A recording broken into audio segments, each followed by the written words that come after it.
Mga Kawikaan. Ikalabinlimang kabanata. Ang malubay na sagot ay nakapapawi ng puot, ngunit ang mabigat na salita ay humihila ng galit. Ang dila ng pantas ay nagbabadya ng tuos ng kaalaman, ngunit ang bibig ng mga mangmang ay nagbubugso ng kamangmangan. Ang mga mata ng Panginoon ay nasa bawat dako, na nagbabantay sa masama at sa mabuti. Ang dilang magaling ay punong kahoy ng buhay, ngunit ang kalikuan ni Yaon ay kasiraan ng diwa.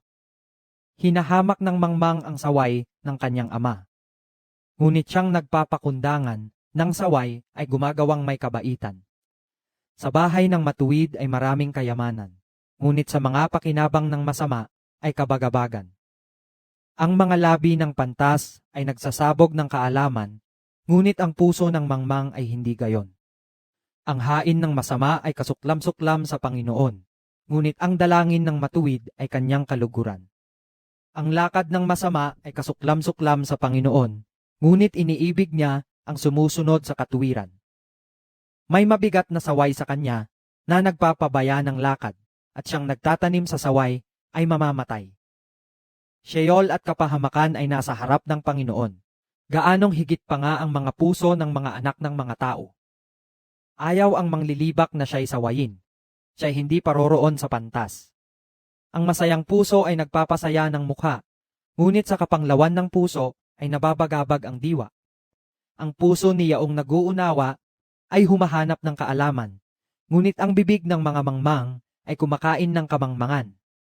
Lahat ng mga araw sa nagdadalamhati ay masama, ngunit siyang may masayang puso ay may laging kapistahan. Maigi ang kaunti na may pagkatakot sa Panginoon kaysa malaking kayamanan na may kabagabagan. Maigi ang pagkaing gulay na may pag-ibig kaysa matabang baka at may pagtataniman. Ang mainiting tao ay humihila ng pagtatalo, ngunit siyang makupad sa galit ay pumapayapa ng kaalitan. Ang daan ng tamad ay gaya ng bakuran ng mga dawag, ngunit ang landas ng matuwid ay ginagawang maluwang na lansangan. Ang pantas na anak ay nagpapasaya ng ama, ngunit hinahamak ng mangmang ang kanyang ina. Ang kamangmangan ay kagalakan sa walang bait, ngunit pinatutuwid ng maalam ang kanyang lakad. Kung saan walang payo ay nagugulo ang mga panukala, ngunit sa karamihan ng mga tagapayo ay nangatatag. Ang tao ay may kagalakan sa sagot ng kanyang bibig, at ang salita sa ukol na panahon ay anong pagkabuti. Sa pantas ay paitaas ang daan ng buhay upang kanyang mahiwalayan ang Sheol sa ibaba. Bubunutin ng Panginoon ang bahay ng palalo, ngunit kanyang itatatag ang hangganan ng babaing bao. Ang mga masamang katha ay kasuklam-suklam sa Panginoon, ngunit ang mga maligayang salita ay dalisay. Siyang sakim sa pakinabang ay bumabagabag ng kanyang sariling sangbahayan, ngunit siyang nagtatanim sa mga suhol ay mabubuhay. Ang puso ng matuwid ay nagbubulay ng isasagot, ngunit ang bibig ng masama ay nagbubugso ng mga masamang bagay. Ang Panginoon ay malayo sa masama, ngunit kanyang dinidinig ang dalangin ng matuwid.